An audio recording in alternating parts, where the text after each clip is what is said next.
3-4 दिवसामध्ये मी तिथे भेट देणारच आहे. ऐकून घ्या. फक्त तुम्ही मंत्रालय या, मंत्रालयात चर्चा करू नये. 2 मिनिटं ग्रामस्थ मंडळी जरा थांबा.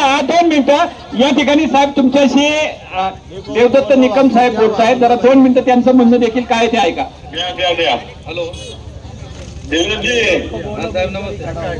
उद्याला ऐकून घ्या. मी 2-4 दिवसामध्ये तिकडे येतोच. शिरूरला जाऊ, जुन्नरला जाऊ, आंबेगावला जाऊ. ऐकून घ्या. लोकांच्या भावनांशी मी सहमत आहे. हे गेलेला जीव का परत येत नाही. साहेब 1 मिनिट आणि अतिश बोला. 12 तारखेला पहिली घटना घडली. 12 ऑक्टोबरला मी 16 ऑक्टोबरला तुमच्याशी फोनवर बोललो. बरोबर आहे. हा, तुम्ही सांगितलं होतं की मी एक 8 दिवसामध्ये तिकडं येतो. त्याच्यानंतर 22 तारखेला दुसरी घटना घडली, त्यावेळी मी आपल्याला कळवलं. त्याच्यानंतर आता काल 2 तारखेला देखील घडली. लोकांची आमची सगळ्यांची अपेक्षा राज्याची. देवदत्तजी तुमचं माझं एकदाच बोलणं झालंय. बरोबर ना. त्याच्यानंतर एकदाच बोलणं झालंय. ऐकून घ्या. अरे त्यानंतर अधिकाऱ्यांनी सांगितलं की बुट्ट्याला पकडला. नाही ऐकून घ्या.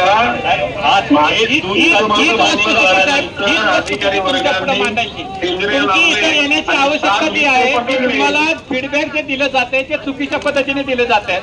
अधिकारी तुमची दिशाभूल करतायत. वस्तुस्थिती मात्र वेगळी आहे. बिबटे अक्षरशः ग्रामस्थांनी बिबटे त्यांच्या अंगणात फॉरेस्ट डिपार्टमेंटनी सोडलेल्याचे व्हिडिओ या ठिकाणी आता हे केलेले आहेत. म्हणजे तुमच्याकडे माहिती चुकीची जाते आणि हीच वस्तुस्थिती तुम्ही आल्याशिवाय तुम्हाला कळणार नाही.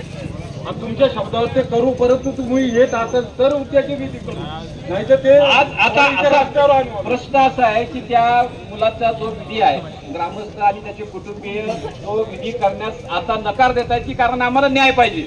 आणि म्हणून त्याच्या दुःखावरती तुम्हीच फुंकर घालू शकताय. त्याच्यामुळं आमची अपेक्षा आहे की किमान तुम्ही आता मुंबईतून निघाला तर 3 तासामध्ये तुम्ही इथे येऊ शकताय. तुम्ही येतोपर्यंत हे आंदोलन काही बंद होणार नाही. तुम्ही आल्यानंतर मात्र निश्चित ग्रामस्थ तुमच्या शब्दाला या ठिकाणी किंमत देतील. तुम्ही इथे यावे अशी मी विनंती करतो. हॅलो, तुमच्या विनंतींना मी कधी नकार देत नाही. ऐकून घ्या. जेव्हा केव्हा अशा प्रकारचं वातावरण शुद्ध असतं ना, त्यावेळेला अशा प्रकारच्या ठिकाणी जाऊ नये. मी तुम्हाला शब्द देतो, या 3-4 दिवसामध्ये मी तिकडे येतो. पक्का. 3-4 दिवसात नाही.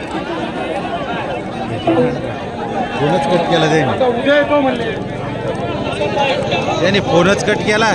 मीडिया समोर सांगतोय, मी स्वतः शरददादा सोनवणे जर वनमंत्री यायला तयार नसतील तर आम्ही उद्याच्या बैठकीला जाणार नाही. ही आमची भूमिका स्पष्ट आहे.